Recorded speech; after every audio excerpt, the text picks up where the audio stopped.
Welcome back to another Stock Market Open live stream. Today we have a very special day. How special is it? Well, today we get GDP. And tomorrow we get, well, let's see, what do we get? We get GDP for the second quarter. Honestly, it should be good. It's the second read for the second quarter. I don't know if it's actually going to change much from the second quarter, from the preliminary read. But we'll get the second quarter. Second release, we'll get GDP price index, and then we will get retail inventories and continuing claims. All of that within about the next minute. I mean, again, I think continuing claims and initial claims are nonsense, but the market does react to them now. Are getting a little bit of a recovery in markets as well. You've got Nvidia recovering a bit, which honestly, I mean, I thought the earnings were pretty good. I mean, you saw my video on it. I think it's just people are a little burned out of Nvidia, I feel like. But you've got Tesla up 1% here. You got the Qs up 26 basis points. IWM, Russell 2000 small caps up about 57 bips. A firm running right now up 24%. Pretty incredible, straight from $31 to $39. So let's see what happens as we get some of these figures that come out. We're going to get a lot of data. Someone here says, good afternoon from Switzerland. Hey, what's up? All right, here we go. So buckle up. It should not be a big deal of data. It should be mostly along with expectations. Here we go. Retail inventories match. Wholesale inventories match. Retail inventories match. Wow, GDP annualized quarter over quarter revised up from 2.8 to 3%. GDP price index comes in hotter though. That's not ideal. That's somewhat surprising, and this is for Q2. Initial claims come in at expectations, 231. That's basically 1,000 under the expectations. Continuing claims come in 2,000 under. So nothing crazy surprising on continuing or initial claims, but that's okay. We don't really think that those are a leading indicator of anything. But wholesale inventories match. Retail inventories up a little bit. Core PCE price index quarter over quarter down 0.1% to 2.8, but GDP price index, not the non-core, up basically 0.2 to 2.5, and that GDP annualized read coming in at 3 versus 2.8. And personal consumption just blows it out of the water. Again, also good for a firm, by the way. A firm named Affirm. Personal consumption comes in at 2.9 versus 2.2. Let's listen in here to Rick explain some of it. That's where we're comping to on the strength. Consumption also upgraded rather dramatically. I want to hear his reaction too. Versus 2.3, 2.9 also comps last quarter of 23 when it was 3.3. Price index moves up as well to 2.5 from 2.3. And that take a look at this too. Yeah, Treasury yields were actually down, and then just because of this data, out of nowhere, we get this pop in Treasury yields from about 3.82 up to about 3.86. So a little bit of pop there on Treasury yields, and that's the 10-year. Let's quickly look at the 2-year. 2-year is, there it is, 3.89. So still about 3 basis points of inversion in there. But when it comes to the consumer, and this is for Q2, this is all pretty good data. Now remember, this stuff is Q2. It's the second read for Q2, so we're still talking here about April, May, June. We're not talking about July, which is when we heard most retailers talk about a slowdown starting, or August or September. So it's certainly in the rear view mirror information here. I think what'll probably be a little bit more useful is tomorrow we'll actually get PCE index, personal consumption expenditures, month over month, the year over year read. Those are expected to be 0.2 and 2.6. Core price month over month, core price year over year, Those are expected to be 0.2 and 2.7. We'll get U of MISH, we'll get personal income, we'll get personal spending. So we'll get some more information on July versus this, which most of this refers to the second quarter. Wholesale inventories and retail inventories, they do refer to July. And retail inventories did pop up a bit, more than expected. Wholesale inventories matched. And then claims, we didn't really see any changes there. So some of the details worth noting. I was just going to say thank you for that Lollapalooza of information. Nobody does it better with getting that many numbers. My head's spinning just trying well, there's competition. Okay, Rick. A lot more to talk about with this. Joining us right now for more on this new data and what it means for the economy, and maybe more specifically what it means for the Fed, is Laura Raim, FS Investments chief U.S. economist, also our very own Steve Leisman. Steve, what's your take on all of these numbers? I'll go real quickly. So the jobless claims, I feel like every week this comes in the 230 range and doesn't spike up. We're dodging a bullet here. There's a lot of concern that the job market's going to give it up. It just doesn't do it. The jobless claims numbers are such a lagging number. I don't understand why these folks keep referring to the jobless claims number. I think it's just because it gives them something to cover on a Thursday, because it comes out every Thursday. It's the most lagging indicator you can look at. So who cares? I think what matters more here is that, this is Q2 data, and Q2 was good, in fairness, and it was even apparently better than expected. See if that holds for Q3. Increases in consumer spending, private inventory investment, and non-residential fixed investment, which has been a bit of an unsung hero of our the recent expansion, which is this private investment, which has done reasonably well. And the consumer does not appear, Becky, to be giving it up. Rick is again right to point out the upward revisions on the inflation numbers. But the one indicator that Powell follows very closely, which is core PCE, ex-housing and energy, is down at a very low 2.3%. So I'll leave it there. Okay. Oh, okay. Well, sure. If you want to look at, well, wait a second. Core PCE price index quarter over quarter is 2.8%. I think maybe he's referring to last month's PCE, month over month. Gonna do. I think of this big, wave of data. The initial jobless claims is the one that's going to get the most attention because it's really timely. And oh my gosh, you gotta be freaking kidding me! You've got to be kidding me! It's not timely at all. I'm literally gonna vomit. People who also get laid off don't necessarily file for unemployment right away, because you get like a 60-day severance or whatever. You have to wait for the end of the 60 days. You also get warn notices that come out 90 days in advance, and then it takes time to transition folks. It's a bad leading indicator. I'm just gonna click away. I don't get it. I don't think they've ever looked at a chart of leading and lagging indicators. Best leading indicators to me are really what companies are telling you, and it's not like horrible what companies are telling you. I mean, certainly chip companies, AI companies, broadly strong earnings, even if they slightly miss expectations, broadly strong. It's really just certain parts of the consumer economy, but it's also parts. It's restaurants, it's hotels, it's dollar stores, some retail that hasn't been as fortunate as Walmart. But it's not broad-based yet, broad-based weakness, so. Alright, let's see what the Doomers have. Alright, Doomers. Start with jobless claims, 231. The estimate, 232. Previous week, a revised 233.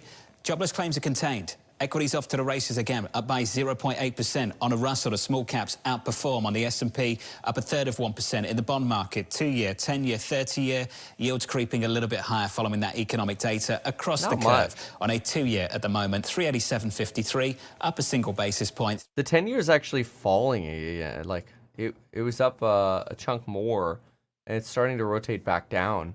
It's only up about 1 basis point right now. That's actually interesting. And then, let's see the others. 30-year Treasury is actually down on this. Is it? No, it's up 1 basis point. Yeah, okay, both 10-year, 30-year up 1 basis point. 20 years up a basis point. and 2-year is up 1.4. That's kind of where they all sit. Gold's up 25.48. Oil is up 66 basis points on oil. WTI 0.5%, 79 bucks. And indices are green. 64 bips on Dow, S&P 27, Nas 28. All right. Cooling gradually until very suddenly it's not. And so far, so good. I think we see that pretty much across the board, that gradual slowdown. But the worry is, what if it starts to become nonlinear in unemployment, in claims, and you see much broader layoffs than we've seen so far? Michael, how reliable is this data? We were just talking about that with Mike McKee, this idea that we have seen some pretty big revisions. There are fewer respondents to some of these surveys, doing the best they can, but kind of getting messy. Yeah, I mean, the data is certainly reliable. It's revised, and that's always been the case. So the revisions have gotten a little trickier post-pandemic for some of the seasonal related issues and pandemic-related issues Michael was talking about. But just more broadly, I think it's important not to miss the forest for the trees and what's happening on trend. We very well might get a bounce back from the very weak July numbers we got on NFP and then unemployment rate. Maybe it's weather, hurricane-related, maybe it's something else. But the trend is very clear here in payrolls, in the unemployment rate, even in the survey data. Look at the last consumer confidence report. More consumers reporting that jobs are scarce, fewer consumers reporting that jobs are plentiful. And when I look at the totality of the data there, I think that's very reliable. Even if week to week in claims or month to month on payrolls, you get this noise from a whole bunch of factors. I guess there's this question also for people who are concerned about this time is different and that sort of existential fear that it never happens in a linear fashion, which you can really feel at the Federal Reserve. I just wonder going forward whether the strength that we're talking about when you add 200 basis points of rate cuts through the end of next year, whether we start all right, whatever. Thomas Carter Thompson says, Kevin, the rate of jobs numbers does not lag. Yes, the peak lags, but that's so obvious. Well, apparently not, because what you're saying is wrong. Okay. Let's see here. But the rate of change increasing doesn't lag the way you say it. Yeah, it does, dude. Just look at the freaking chart. Thank goodness. Here. I don't understand why this is so debatable. Look at the chart. Okay? You're telling me that this is just gonna gradually go up in a recession. No, it doesn't. The rate of change skyrockets. I mean, you go from adding, 10,000 unemployment claims a week to adding 50,000, to adding, 20,000, 30,000, whatever, like these large numbers, right? So over here, you're fluctuating by maybe 5 to 10,000 a week. And then all of a sudden here, you're going 10, 20, 50, 30,000, whatever, and you skyrocket towards the end of a recession. It's the same thing over here, This slope of the line is a lot steeper than what you've got over here. Here, you know what? Let's do this. Let's get you, okay, let's make this very simple. Initial claims, let's go with, oh man, here. What I did for you, just to show you, since you want to talk about the rate of change, which you can look at with a percentage, let's just set this up. Initial claims, percent change, semi-annual, just to smooth it out. I'm taking the semi-annual average. Oh, wow. The rate of change skyrockets in a recession. Well, no, duh. Of course it skyrockets in a freaking recession. But again, it's too late when it does. It's too late when it does. So, let's see here. You could go quarterly as well, just to get a little bit more granular. But once it gets granular, it gets a little messy. So, every time in a recession, you get that substantial explosion. And then, of course, if you just go back to what we had, where were we? St. Louis Fred, unemployment, claims. Oh, come on. Back out COVID. There we go. So look at this. The rate of change here didn't really pick up until July 2008. Well, the stock market had already been selling off for a substantial period of time since then. So that's when your rate really took off, July of 2008. When did it really take off over here? September of 2001. Market's already been selling off for over a year. Market was selling off for over a year over here too. When did it take off over here? 90. And I could argue 90 was probably consistent since the beginning of the recession, but 90 felt like, I don't know that many people saw much over here. This one feels a bit consistent as well since the recession started there, 81. This one had a jump midway into the recession as well, but that was also very short because 80 was your first Paul Volcker. Yes, see, look at that. Halfway, it took halfway through to get it, and over here it took halfway through. Over here it took maybe 40% of the way through. So I don't think what you're saying is accurate. The rate of change absolutely changes. And I mean, that's obvious, too. Because that's when you get peak pain and, the Fed jumps in and bails things out. So I don't know why we'd defend the nonsense that somehow unemployment claims are some form of leading indicator. I mean, it's just, like, so backwards. It's not how it works. Like, consumption slows down. Capital expenditures slow down. Hiring slows down. And then when things get really crappy in a recession, that's when you get the layoffs, when people are like, oh my gosh, it is about to be bad. And, that probably honestly marks the peak or the trough, people actually doing all the layoffs. But anyway, I'm actually surprised here. What? Okay, well, I wasn't, okay. Well, I don't know what's going on with that last candlestick there. But what I was going to say is NAS has actually rotated its gains away from that data. As you can see here, the data came in right here at 30 after. We actually rallied on that data. We've dipped below that now just a bit. So somewhat surprised because the data was warm. So it shouldn't be dipping back down. It seems like it would be good unless markets are trying to unprice some Fed. But let me look at the interest rate probability. So pretty stable, still expecting 1.31 cuts for September. And again, it's old data here. So okay, yeah. Spammer guy. Goodbye. We might not get a massive unemployment spike because of the massive immigration numbers. So else use, well, possible. So that's one of the reasons that people give for being frustrated about the data. That what you're seeing is unemployment claims basically expanding, or sorry, not unemployment claims. Labor force. What am I saying? I'm so stuck on that. What you're seeing is labor force participation expanding, and that encompasses potentially illegal immigration or people here that are illegal, that are not necessarily being reported as working, but are being reported in household surveys of how many people are living in a house. Let's see.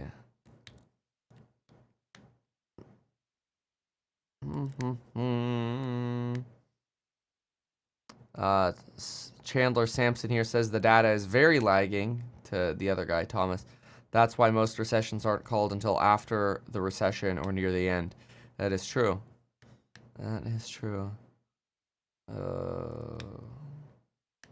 Let's see. Kevin, if we get data from a previous month, so if we are in a recession, once we get the data showing the recession, is that time to generally, if you could have a perfect crystal ball as to when to buy, generally you want to buy when the Federal Reserve freaks out and bails everything out. That's typically when you want to buy.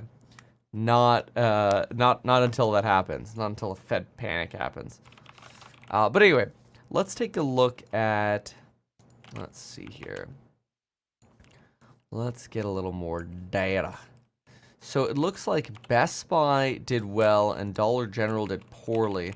It's interesting. Just this morning, actually, just when we opened this up, I was saying it seems like there's this trend of anything exposed to the lower end consumer gets whacked, and anything exposed to a more normal sort of middle income consumer actually surprises up.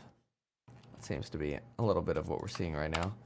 But I want to see this. So, morning news. Okay, dokie. So, what do we got here? 5:49. It's already 5:49. What is this? Where's the time gone? Alright, let's see here.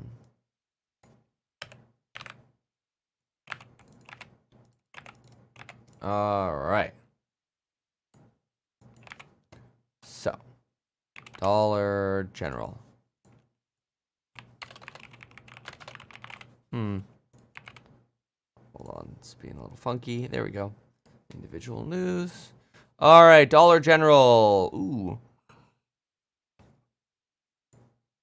Now that's interesting. Dollar General is complaining that Walmart is stealing market share. Is that true? Or is that somebody else assuming that? Let me see really quick. Wow, Dollar General earnings. Yikes. Let's look at that. I think they're down like 26%. They're down as much as a firm is up. Oof, 25%. Shares down 25% at, what are we at? 5:49 a.m. Why? Missed Wall Street expectations, lowered outlook. Missed expectations, lowered outlook. Let's see. Bigger than feared. Guidance cut much deeper than expected.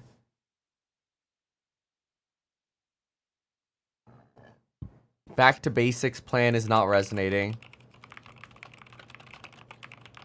with consumers at the dollar stores. Okay, that's someone at Oppenheimer says that. Okay, yeah, it's not the company. Oppenheimer analyst says Walmart is stealing market share. I believe that because, you know, a lot of these companies, these dollar stores have raised prices a lot. Truist analyst says pressure on low income continues to mount. Yeah. So that, I think, is probably the theme that I'm seeing so far. Yeah, I'm going to write that down. Lowest income seems to be hit the hardest. Think travel, hotels, restaurants, dollar stores, etc. Higher income exposed businesses still faring decently well. Outside of autos. Okay. Let's see. We made important progress on our back to basics. However, despite several of our operational goals and driving positive traffic growth, we're not satisfied. We believe the softer sales trends are partially attributable to a core customer who feels financially constrained. Yeah. Oops. Okay. Net sales at 10.21 billion versus 10.37 expected. Net sales growth was 4.2% year over year. Let's see if they have a... Oh, yeah, okay. And comp sales are basically up. How are net sales versus comp sales so different? Hold on, let me see that a little more clearly. Comp sales, net sales. Q2. Oh, because it's Q2, okay. Okay.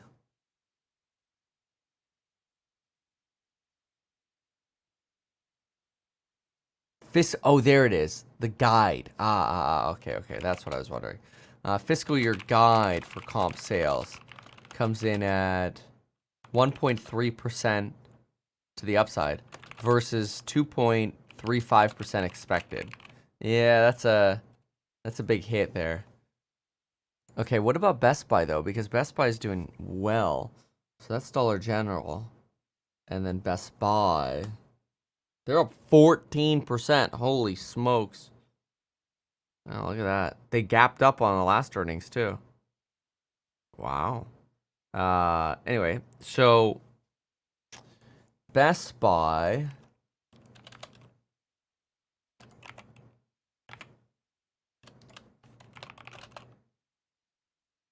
Best Buy.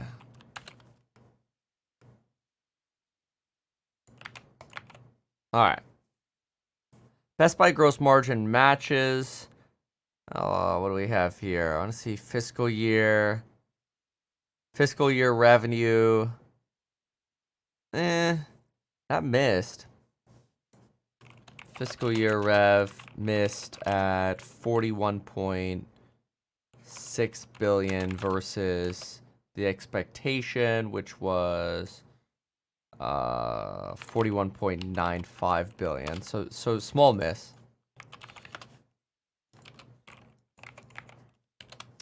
Then you've got fiscal year adjusted EPS beat though, in terms of what they expect, at 6.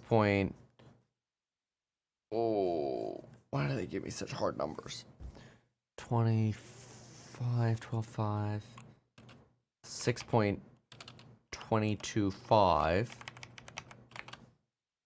versus, oh yeah, that's actually pretty good. 25 plus about 45, 45, 22, 5.975. So that's a beat of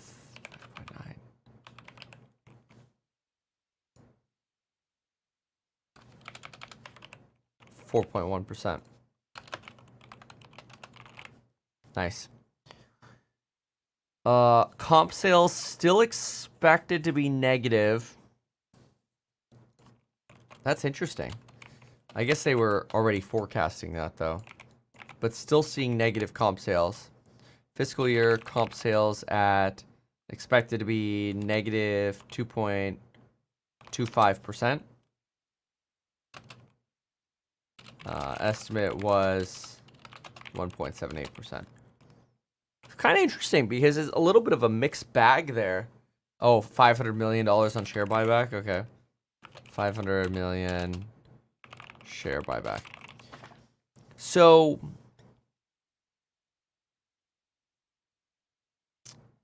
picking up that profit outlook's pretty good. And that's not bad. You know, it's like yesterday. So weird. Abercrombie did decently on earnings, but the stock tanked yesterday. And Dollar General got smoked here. Yeah, yesterday Abercrombie was down 17%. The retail volatility has gotten insane. Retail volatility. 16.99% on Abercrombie yesterday. Currently up 15% on Best Buy. That's at 557. Then we've got a Farm up 24% after earnings. What about Nordstrom?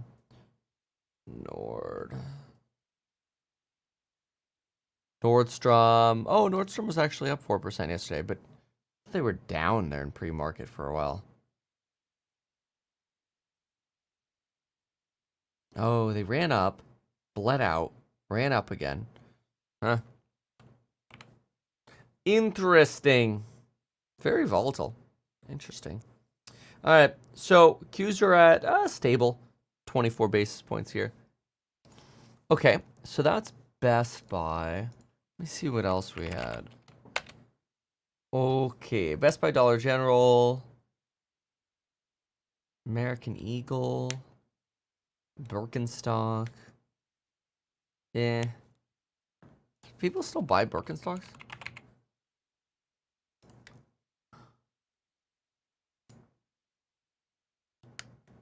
Birkenstock. Revenue 565 million euros. The estimate was 567, so slight miss. Let's see what Burke's doing.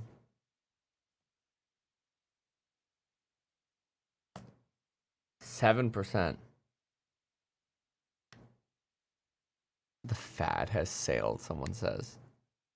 Okay, how about Burlington? Burlington Coat Factory, up 3%. Build-A-Bear. I didn't even know they were public. Oh, yeah, we know I do. They memed once. I remember that.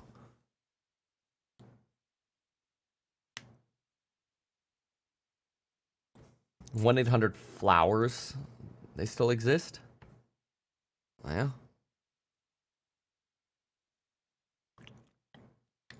All right. So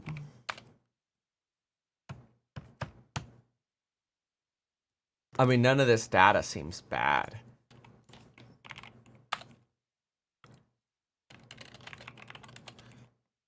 So we had this morning, we had GDP annualized beat estimates of 2.8% with 3%. But that's for Q2. So that would be ending April, May, June. Remember, we didn't really start seeing weakness until July in earnings calls. That's probably early. Personal consumption beat estimates of 2.2% with 2.9%, which was good. That's also going to add wind to this.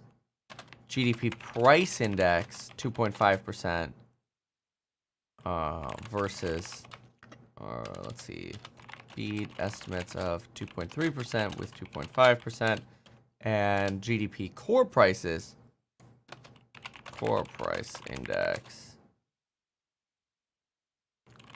missed at 2.8% versus the 2.9%. Well, I guess I should say higher than estimates. It's always funny on the inflation ones, like, do you call it a beat if the number's higher, or do you call that a miss? Probably that'd be a miss.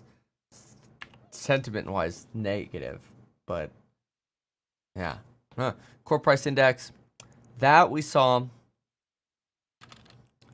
lower than estimates of 2.9% with 2.8%.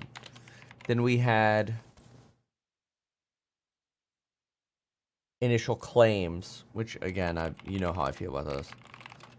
231K versus 232K expected. Continuing claims. Oh, and then +1 on revision. So pretty nominal. And then -8 on continuing claims for the revision. Let's go write that down. Continuing claims were -2 versus expectation. So 1868. K versus 1870 expected, -8K on revision prior week. All right, good. I like it. Very good. So none of that's recessionary. None of that data today. Let's write that down. Okay, none of this data today is recessionary. Q3 data, which is, we started seeing that slow down in July. You won't actually get until, initial estimates. Well, got to finish the quarter first. We're only a little more than halfway into the quarter, July, August, September, so you probably won't see the initial until like early November or late October. That's interesting. Okay, listen in here for a moment. 20% of the overall S&P single stock options notionally traded, but that 20% is still far less than the 50% or more in May and June. So a lot less interest in what the derivatives look like under the surface with this stock. Yeah, big time. Could, of course, help to explain why you do see the broader market being pretty resilient right now. Definitely hasn't been the case in the past. But let's talk about what we actually heard from the company, because yesterday Bloomberg Technologies' Ed Ludlow spoke with NVIDIA CEO Jensen Huang about the supply for its next generation chips. We're expecting Q3 to have more supply than Q2. We're expecting Q4 to have more supply than Q3, and we're expecting Q1 to have more supply than Q4. And so I think our supply condition going into next year will be a large improvement over this last year. We're going to bring in Bloomberg Technologies' Ed Ludlow, now in San Francisco, of course, with that conversation last night. At the end of the day, the numbers were fine, and the outlook here was even a little better for some products, Blackwell, than expected, perhaps. But why are investors so muted at the end of the day? Yeah, I mean, this morning, a pre-market decline of like 3%. I guess we should ask the question of whether we've gone to kind of a sell the news event rather than a macro level disaster or disappointment, because it's very different to what happened in real time. And what's so interesting about the soundbite you played from Jensen Huang is that the moment the analyst call ended, the stock actually accelerated declines in the aftermarket because everyone was exasperated. They were like, come on, give us some granular detail about Blackwell. Tell us something that gives us hope. For our models, because some of the higher range models for the fiscal third and through the end of the year were a bit nuts, to be honest. But for me, that's the takeaway from the interview, right? He was combative and defensive and basically said, I cannot believe this, because I thought I'd done a good job of explaining what's going on with this next generation key product. Yeah, and I'm glad that you spent a lot of time on Blackwell, of course, and that was the headline of the write-up from that interview, that basically Jensen Huang saying that we're going to have lots and lots of supply. We will be able to ramp. But sort of zoom out for us, Ed. What benefits and what advantages does Blackwell have over the current chip, the Hopper, right now? Yeah, performance essentially, energy efficiency. The number of computations that it's able to carry out. And NVIDIA has a commitment to bring a new generation of product to market annually.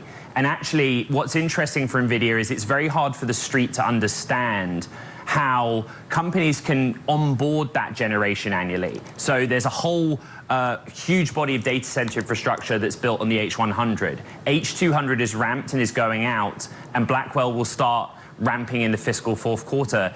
Is it possible to have all of those things at the same time? You know, it takes weeks to build data center capacity or swap in new technology. But the short or complicated answer from Jensen was yes, you can have it all at the same time. All right. Well, of course, Wall Street waiting with bated breath to see those deliveries really ramp up here. Bloomberg Technologies' Ed Ludlow. Much more coming up from Ed. You know, I think it's interesting the way he put that. He sort of argues that, hey, you know, people are more sort of like, all right, give us something new we can put in our models. I kind of agree with that. That's why I thought that sell-off yesterday was a bit of a reaction on, an overreaction on NVIDIA, because the numbers weren't bad. So actually pretty good. It's same for a lot of what we've seen. But look at that. Supermicro is still down another 3%, right there at that 430 line. And Tesla up about 1.3. Affirm really kicking butt here. So where's the next line? 43 on Affirm. Let's write some of these things down. So Affirm 43. Not the stock I want to be anywhere near in a recession, but right now it doesn't look like that's an issue you have to price in. You've got Dollar General. I don't even know where that one's going. To 0. What's the next line on NVIDIA? After 125, I don't really have any lines after that. Tesla 221, I think, is next, but I don't know that you have enough momentum to get there today. Qs should be up. Qs are, watch 476, but how far is that away? 470. 476.26 divided by 42773. Oops. 47135. There we go. Oh yeah, you only need the Q's to be up 1% to get there. Okay. Q 47626 and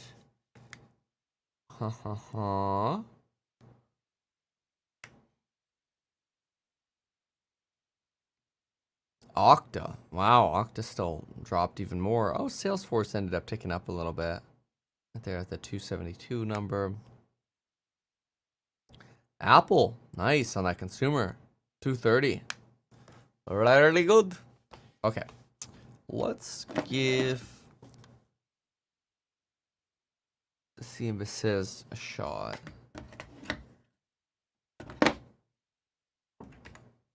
Wasted by customers trying to build their own AI. It's crazy what has happened. And some of these huge companies like Microsoft have told those customers to go train their own models and build their own models and then retrain their own models. Jim, we've built all that right into our platform. So you can build your model and train your model and fine tune your model in our platform. You don't have to go do that to some hyperscaler. Right. So here, let me just explain to people. He's saying that this do-it-yourself thing that people are doing is wrong. You have to let the pros come in. Yep. Salesforce is the pro. And he did talk about, for instance, that their agent force, is what he calls it, is now resolving in this trial 90%, more than 90% of patient inquiries. So what he's really saying is we're finally there. He passes ServiceNow as being the company that harnesses AI the best. Because what happens is that, let's say... It's a pretty big statement you just made. Yes, it is.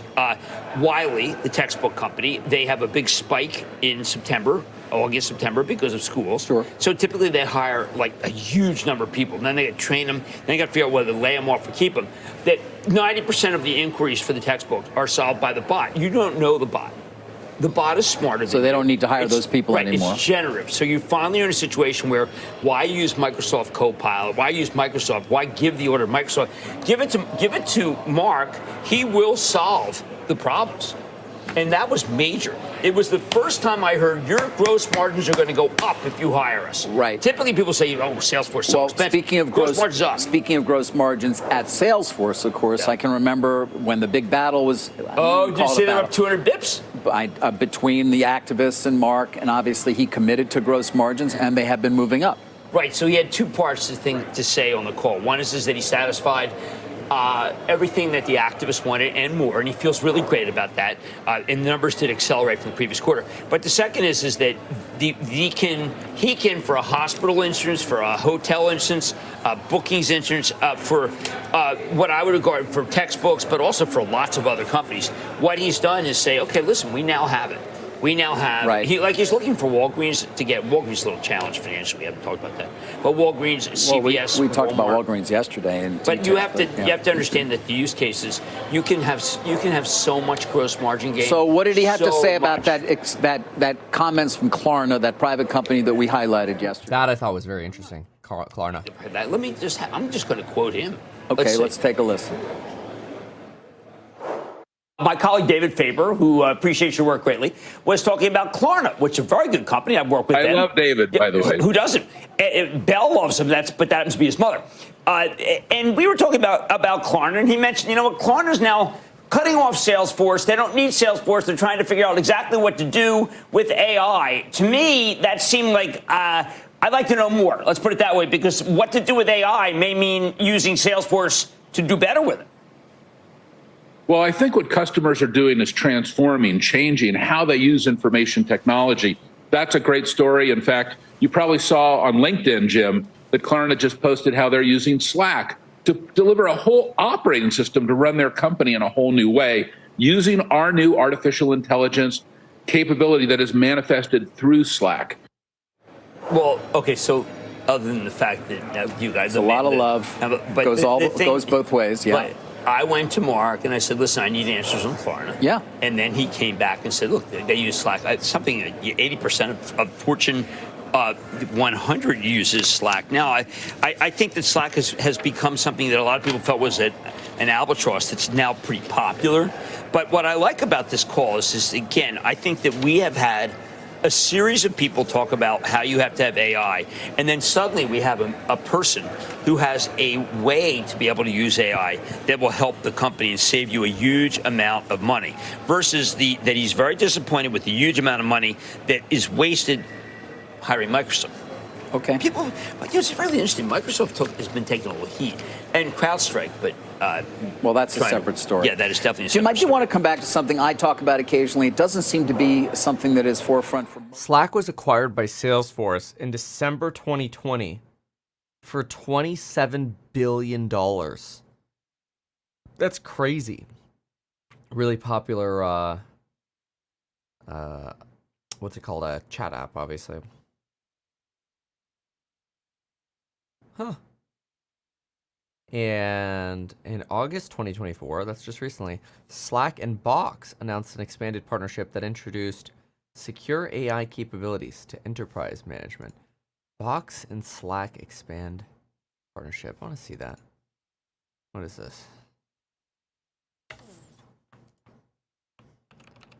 Unlimited Box AI queries. Users can now perform unlimited AI-powered searches on Box files directly within Slack. This feature allows teams to extract insights from documents without leaving the Slack environment. For example, marketing teams can quickly summarize key insights from reports, and legal teams can identify critical clauses in contracts all within Slack. Well, that's useful. Dynamic and secure file previews, okay. Real-time content updates. Box files shared in Slack will now automatically reflect any changes made in real time.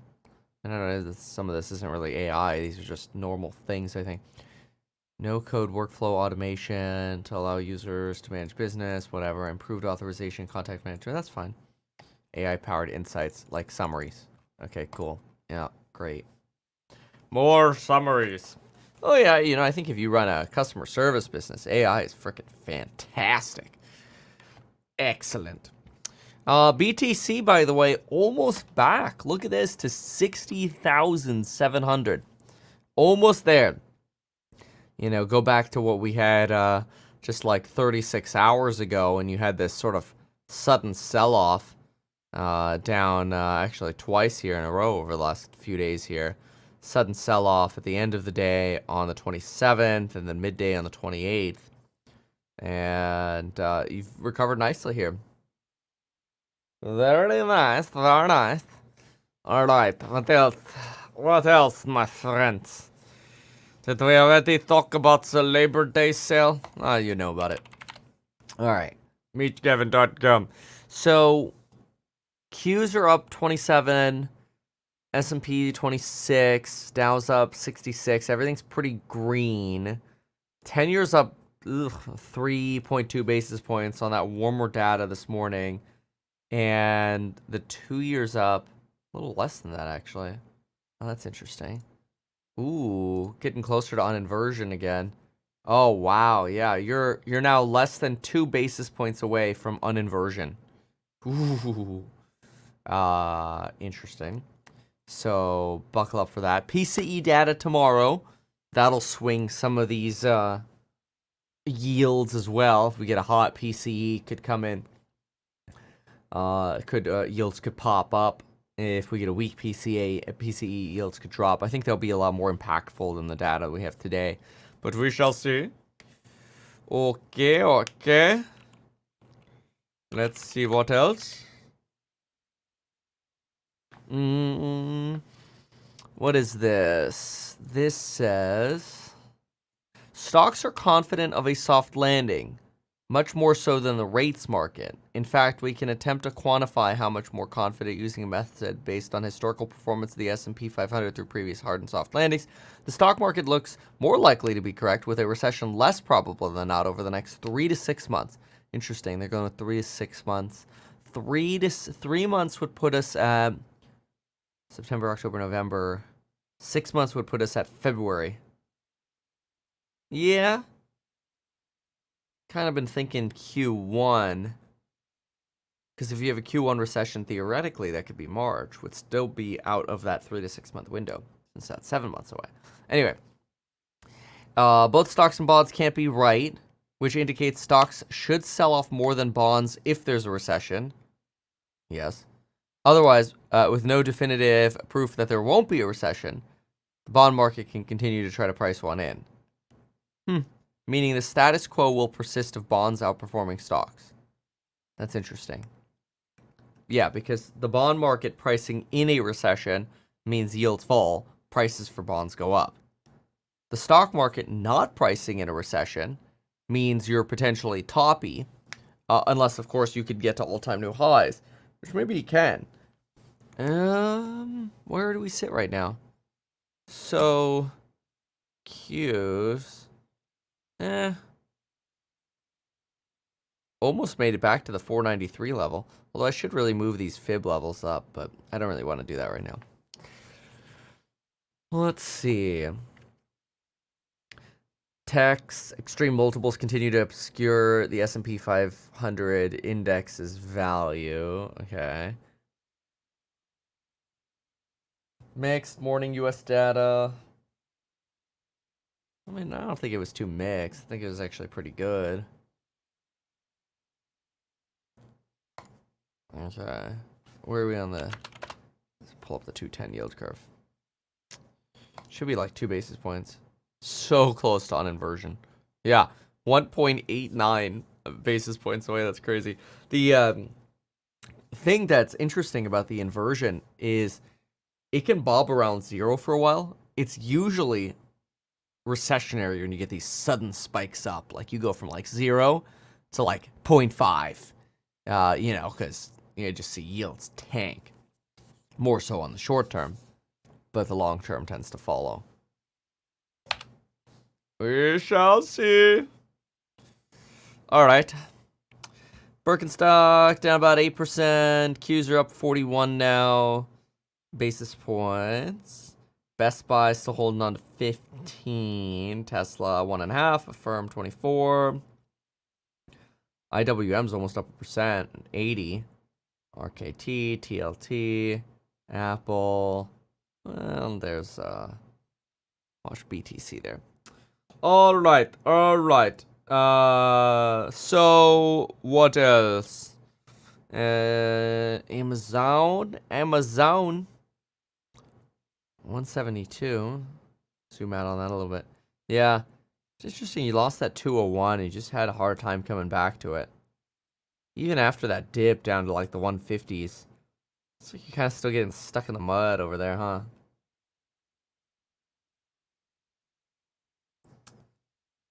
Let's see here. So, somebody says I bought $10 of Dogecoin. Ooh. Are you long or short today? Neither. It's more, I've just rate bets. So I'd say more long. Much more long. Is there a way to check? But not you know, the traditional like everything kind of long. Is there a way to check if stocks go up before a recession? Seems like that right now. Yeah, I mean, generally stocks just always go up, right? Until you do have market corrections. So, you know, I think the answer to that is yeah, they of course they go up over time. But you know, I don't think there's a very clear like, oh, look at it rally into a recession, you know. Like go to 08 for example. Let's see. And sometimes you just can't get as far back on the charts. But look at 08 for example, you peaked out in November of 07. It actually looks very similar to what we have right now. You have this drop down of, you know, what is that?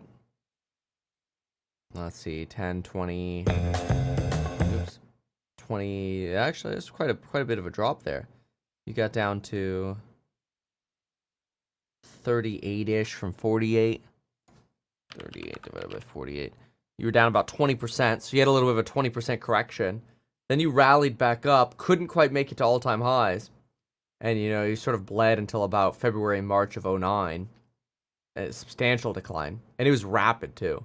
3-week period of time. And that was really October of 08. But it shows you the recessionary pricing really took about a year and a half. So usually the downturns aren't rapid. So in the meantime, you could certainly have rallies. I mean, look, you had a rally right here off the 20% correction. You had a couple week rally over here. So, yeah, I do think that's actually kind of interesting is that, absent COVID, usually recessions take time. And you're probably looking at anywhere between 6 months to like 3 years of stock pain typically. Quoted 5% on an FHA deal yesterday. Cash flow 1 to 4 multifamily house hacks will be becoming much more feasible quickly. Rates will be sub 4% by January. Nice. That's awesome. Bull bear rating? Probably low 3s, like 3-3-ish, somewhere in there. I'll write that down. So, less extreme than what it's been, but I'm going to write that down. Bear bull rating, move to 3. I'll put 3.3. I like that. Let's see here.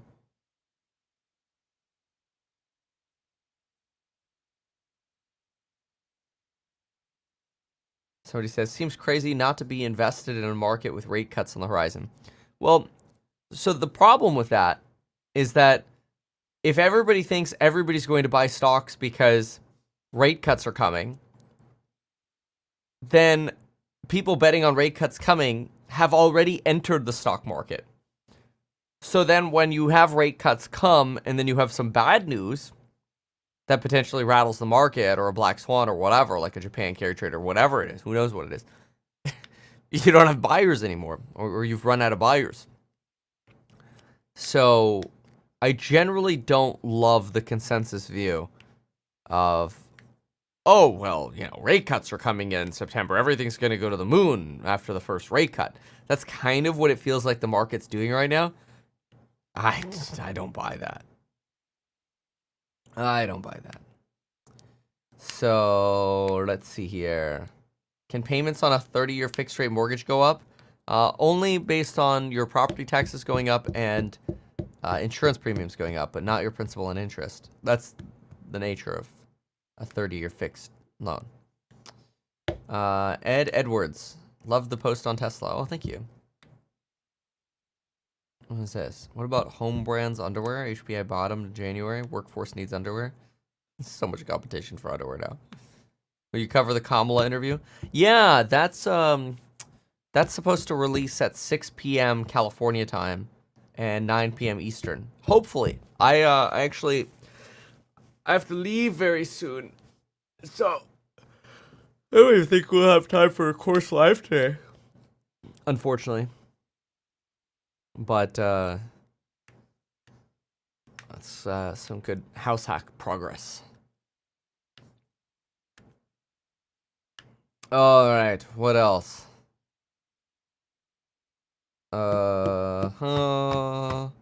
Historically, rate cuts equal stock market moon. No, that's what COVID's history was. And that's what history was in the mid-90s. But rate cuts in 2000 and 2007 signaled doom, not moon. And typically, rate cuts in a recession are bad for the market. Rate cuts in a soft landing are good for the market. Simple. So, which one are you going to have? Like I said, this Q2 data is good, but I'm still skeptical because it is... I'm going to clarify. My move up is based on less broad consumer weakness. Consumer weakness seems more positioned at the ultra low end, restaurants, certain brands, etc., and autos, not all consumer stocks, consumer-related stocks. Q2 data is not very useful. I think that's a fair way to put it, right? Like, Best Buy, this is great. You know, it's not as bad as feared. Yeah, Affirm, killing it. Again, absent a recession. They had fantastic numbers. I covered them yesterday. That was actually in the NVIDIA video. I buried it in there. And in the NVIDIA live stream that we did. But earnings probably good. I know some things were lower than people expected or less enthusiastic than people expected, but I don't know. Not opposed to what I'm seeing. Again, still nervous though about I'm going to make that clear. More nervous, all right, about a slow Fed. A Fed that uses lagging data like Q2 data to potentially delay cuts or reduce the size of cuts. Stagnating hiring. Actually, it's actually like plummeting hiring, I should say. Plummeting hiring rates. And let's see here. Election vol, etc. Now, all right. Where do we sit now? Oh lordy. Let's get to current here. Up we go. All right. 30 seconds to the bell. There we go.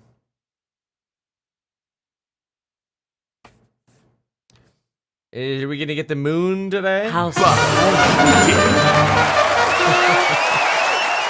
right, let's listen to the bell. Good luck today. Real squeeze. It's a squeeze, all right? Now, did we buy it for the squeeze? You betcha.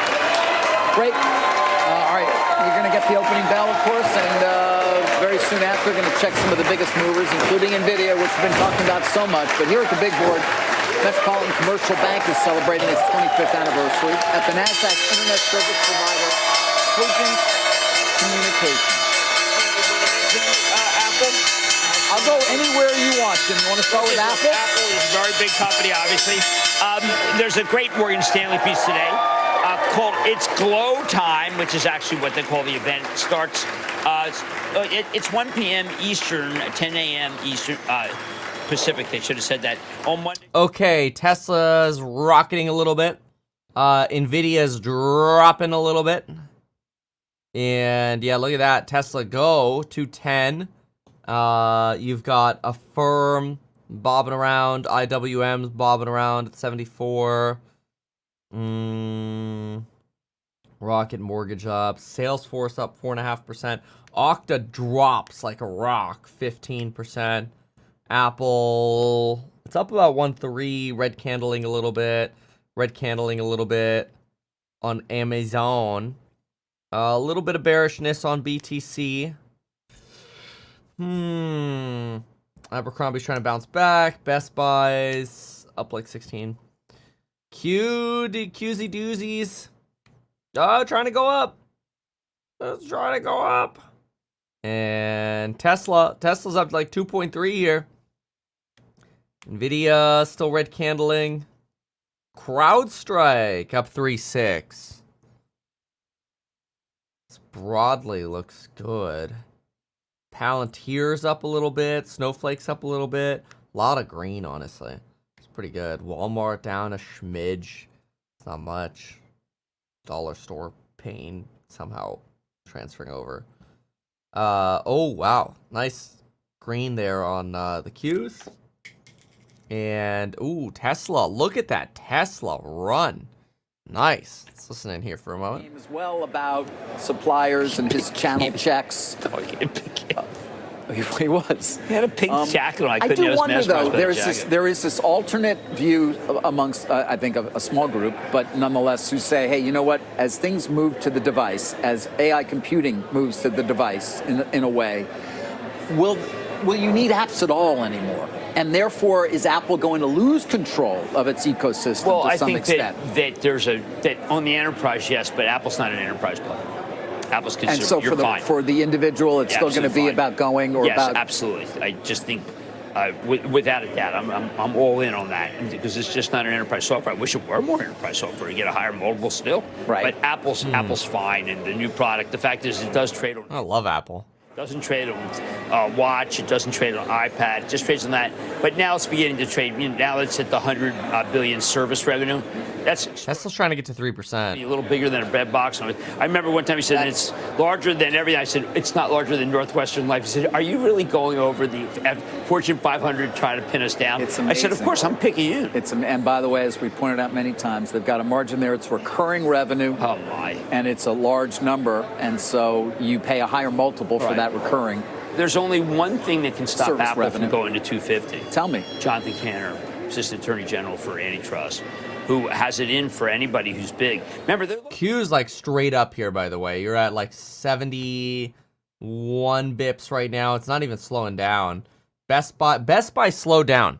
Best Buy's all of a sudden dropping. It's like it's up 11% still, which is great, but it's tanking a little bit. I'm surprised by that.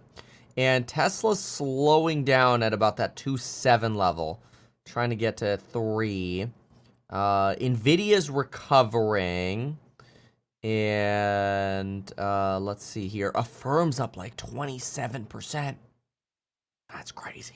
Platform, so to speak, is unrivaled in terms of really corporate history. Well, I've never seen it before. You're a student of this history. Maybe there's a period in the 1890s, but I don't know. Yeah, no, there was one when Teddy Roosevelt was president. Standard Oil had 100% of the oil market. Yeah, there you go. And they did that by driving. Okay, I'm gonna try flipping over for a moment.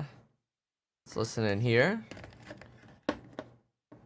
Right, that's been my theme for the last 24 hours. I'm not Nah, Nvidia's already recovering, folks. What do you mean Nvidia slumps it open? fairly priced for quite a while now, and I think that's part of the market reaction we're seeing. So where else do you look at this juncture? There's been a conversation about broadening out that AI story Supermicro just went green. 3%. here at this juncture. Is there anything that's been left out of this kind of almost AI bubble that we've seen forming in the last couple months that's worth buying now? I think tech's been really hard to find any value in, Shania. I know that we've had lots of conversation around the thematic I've been focused on, which is platformization. Which are these software companies in particular that are becoming these one-stop shops for multiple product lines, particularly for small and medium-sized businesses? And so one that I've been looking at and going into actually is Workday, which has been proving out platformization, proving out margin expansion. Again, it's not cheap. But as I look at a market that I feel is a little Tesla's now over 3%. Nice, honestly, broad rally on this. Frankly, Nvidia is about to go green. It's only down 1%. And like I said, I thought the negativity was an overreaction. So this doesn't surprise me. And I wrote down Qs to 476, and they're almost at 476. Look at that. We were at 471 this morning. I wrote down Q's 476, and it's pretty bright. There it is. We're almost there. Yep, gotta trust the lines, bro. And Affirm, I wrote down 43. Still have some work to do there, but it's up more since the open. Tesla up about 3.2.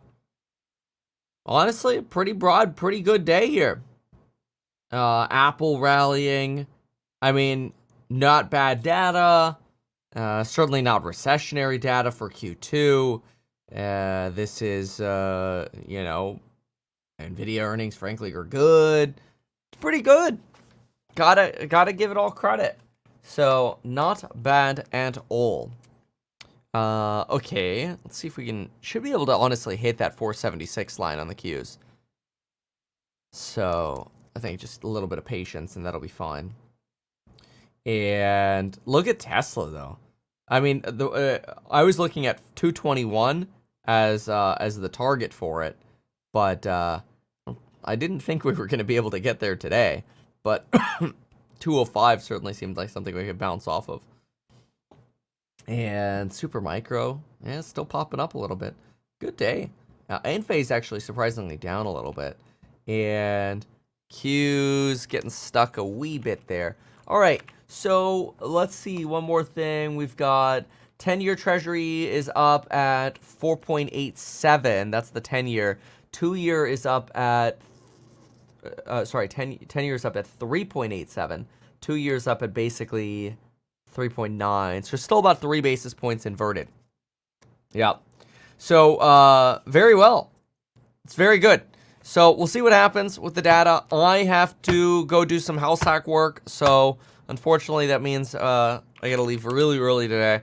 And we are going to have to pick up our course live tomorrow.